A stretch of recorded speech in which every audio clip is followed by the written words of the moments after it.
welcome to Storybookland, everyone. My name is Colleen, and I'll be your storyteller for today.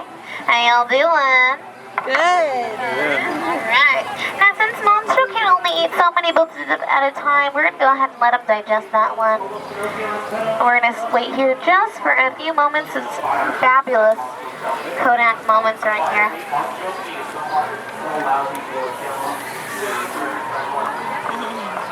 We can admire the shiny white tube.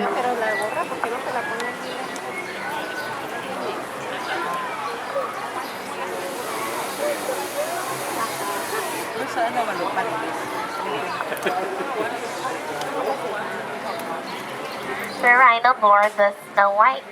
Please make sure to keep all hands, arms, and fingers inside foot at all times. And if you touch the water, I heard you turn into a frog later on. Alright, hold on everybody, you're about to get eaten by Monstro whale. This part makes me nervous.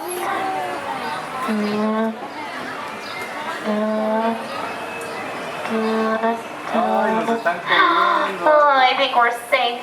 This is the same whales while both Japan and Pinocchio, but they were very smart indeed because they built a fire at the Monstro's stomach. The smoke actually caused Monstro's throat to tickle, and so he sneezed his tail off.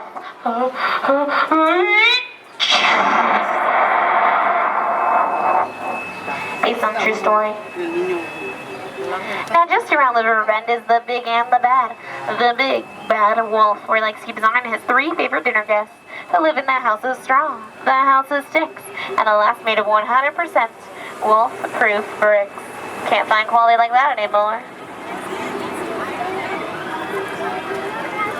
Now, just past this bridge on the left is where Alice lives.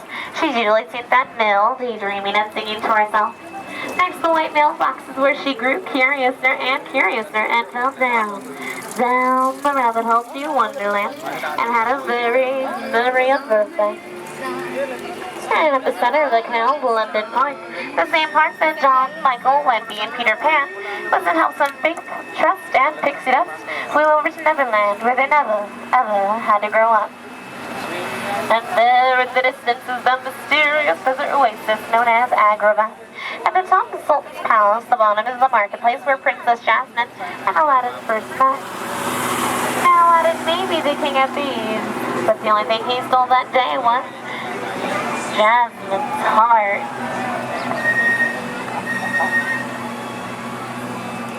Being the romantic that he was, he took Princess Jasmine on a magic hopper ride under these rose-covered archways to a whole new world. If you'd like, go ahead and wave at the animals. Oh, monkey see, monkey do. Once again, please make sure to keep all hands inside the boat.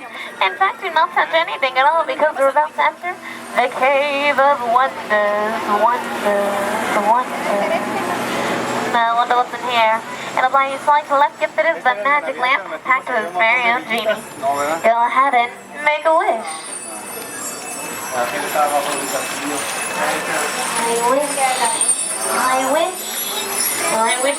I wish to see Snow White. She's on her right-hand side, the 7 Dwarfs Cottage. Well, in the distance is their John Mine, and you can still hear them whistle while they work. Her neighbor across the way is Cinderella, and she used to live in that blue chateau with her evil stepmother and 2 ugly stepsisters. But I'm very jealous of her because she lives all the way at the top of that hill in the beautiful pink castle. You all know the end of that story, of course. She went bibbidi-bobbidi-boo and lived happily ever after. Oh, and one more thing, if you look halfway up the hill, there on the bridge is her pumpkin carriage. You all know the end of that story, of course. She went bibbidi-bobbidi-boo and lived happily ever after. Now you see what a good pair of shoes can do for a girl.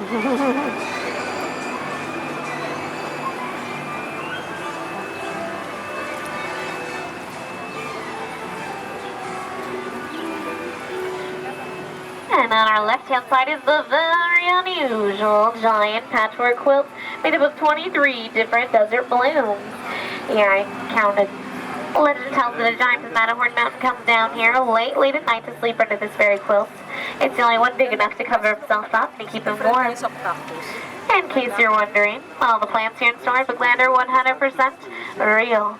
Only Tinkerbell and a few Buddhism gardeners know this miniaturizing process that causes the plants to grow only 1 inch per year.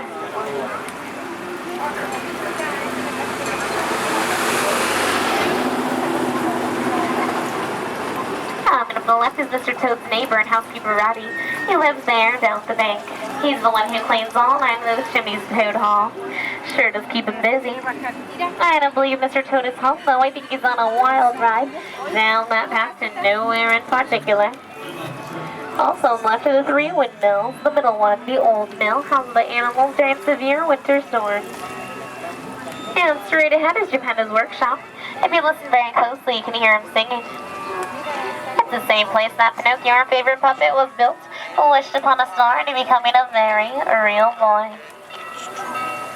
And on our left-hand side is the same willow tree that Sebastian serenaded both Prince Eric and Ariel, and they almost smooched.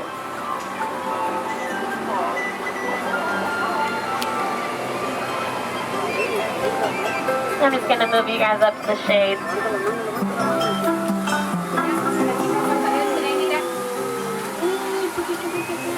And on our right-hand side is Prince Eric's magnificent castle.